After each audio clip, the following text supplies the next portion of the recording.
ไทยต้ม ต้มยัง โอ้ยเชี่ย เนี่ มั ย น บอกคนไทยคะแท้ คือเราอันนี้เดี๋ยวใส่เข้ากล่อง กับ ROS สบายดีวันนี้มาพบกับซอง The Back Production ของเรานั่นเองเนาะ มันเนี่ยมาจะเห็น ซึ่ง แน่นอ วัน นนี้เขาจะมากินมีเผ็ดเกาหลีซึ่งได้ครับนี่ก็คำทาจ้าซองนี้มีสปอนเซอร์บ่ บ่มีสปอนเซอร์เขาใด สปอนเซอร์เข้าใดเดี๋ยวมีเผ็ดเกาหลี ก็ต้องเล่น ข้าวต้มมาแล้วแค่นั้นบ่เห็นนี่บ่กินจะไป กินเลย นี่แหละ A few moments later.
ตัวบุคิดฮอตนามารี น้อยพวกกินเถื่อนละน้อย ผู้กินกันชิวๆแล้วก็ลิ้นโทรศัพท์ไปพร้อมไม่ได้ล้างถ้วยเนาะถ้าเสียไม่ได้ล้างถ้วย รู้สึกว่าผู้กินนั่นบริภาคใต้เราพูดอยู่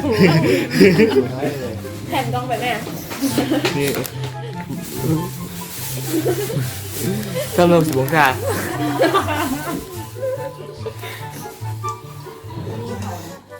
มันเริ่มมาแล้ว เงินเริ่มมา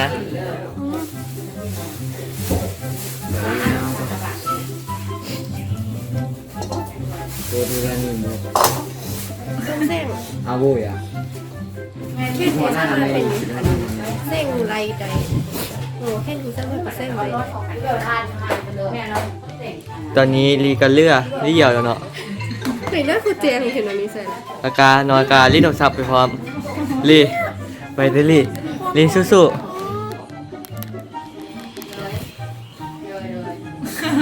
น่ารู้สึกมีพลังขึ้นมา เราไม่ยังรีเดี๋ยวดับไม่หรอว้าว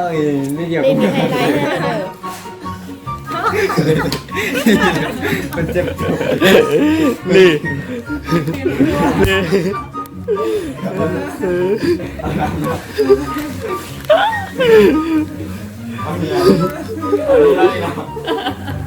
เรากินมาหมดโอ้ยนี่จำคำเดียวมันเป็นเสียตรงนี้ ลีอย่าโพสต์ล็อกเทคนิคให้กินคำเดียวหมดเราคลิปแรงกินน้ำเลย บอ บ่ โอ้แล้วเนี่ย กินข้าวเหนียวให้หมดเลยลีสู้ๆลีคำเดียวเลยลี กินหมดภายใน5 นาทีเพราะมันไม่ได้เผ็ด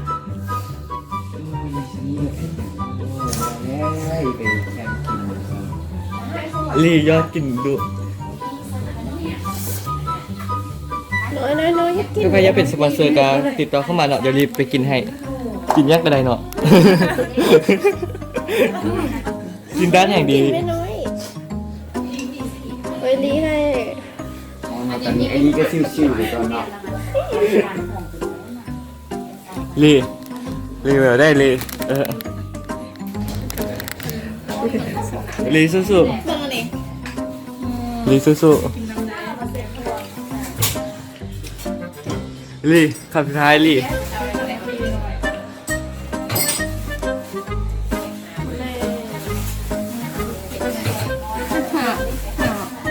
แย่งแค่เป็นลิปสติกเกอร์เลย เนี่ยเบื้องล่าง แล้วผู้ชายลีเองนะผู้หญิงเปียกผู้หญิงอะไรคนละ เสียเปรียบมาได้ มันในร่างแบบ ก็มาถ่ายคลิปเช้าท่านผู้ชม โอ้โห ของเงาคนไหน แท็กทีมดีแท็กทีม เพราะ ดี ว่ามันยังยืนน้อย โอ้รีไปแล้วรีแลนด์ อ๋อคำท้า อยู่อ่ะเลยอ่ะ มึงมาแล้วกูตายนะ เกี่ยวยังกู มึงยางเข้ามาแล้วมึงแล้ว รู้สึก กินน้ำได้เลย รู้สึกว่าได้เสียนะรู้สึกว่าได้ ตามป้าไปนี่ แท็กซี่นะ แต่ขึ้นคันแล้วครับ เขากินน้ำได้เลยมัน บอ ไม่คำนี้ ต้องกินให้หมดก่อนกูได้ มันยาวแบบชุดสมบัตินะ กูได้ต้องกินให้หมด เอาลีกินหมดเลย มึง นะ ตามกูทันหน่อยเองกล้าโกรธ ใช่หรือเอาไหม ให้อัตโนมัติอีก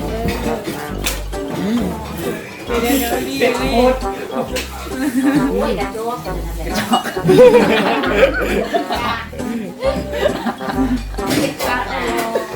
เป็นผักยานพยานว่ะ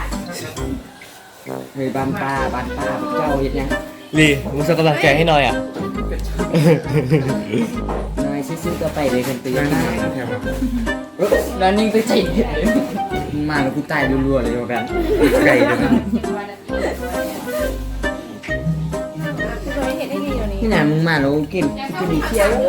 อิสระ กา แล้ว รแบบกาโอ้ยแล้วยืน เป็นเมน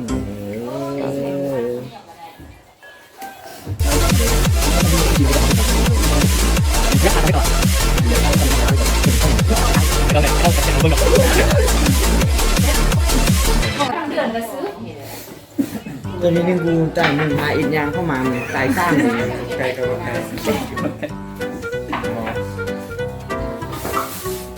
น้อยเรียกจะค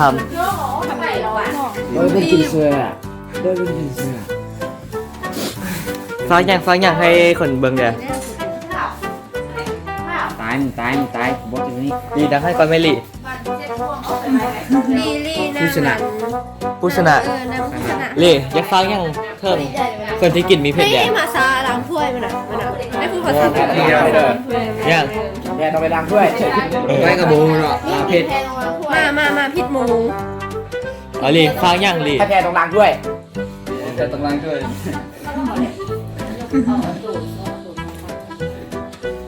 ลีฟังอย่างเรื่องคลิปนี้แหละให้หูยังเด็กอยู่ดี แพ้เนาะ คนนี้ได้ยังไง อย่าบอกให้เผ็ดเถอะนะ แต่คลิปหน้าให้ลีกันย้อนคลิปนี้แหละ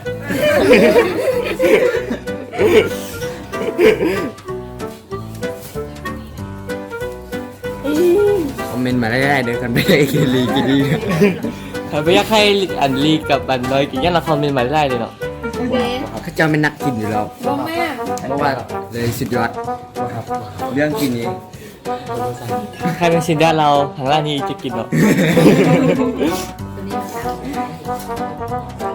มันก็ชื่อกัน กินทุกมื้อก็ได้เนาะสินดาเรื่องเงินจะบ่มีปัญหามีทุกมื้อ พ่อแมวดิ มีส้มพัน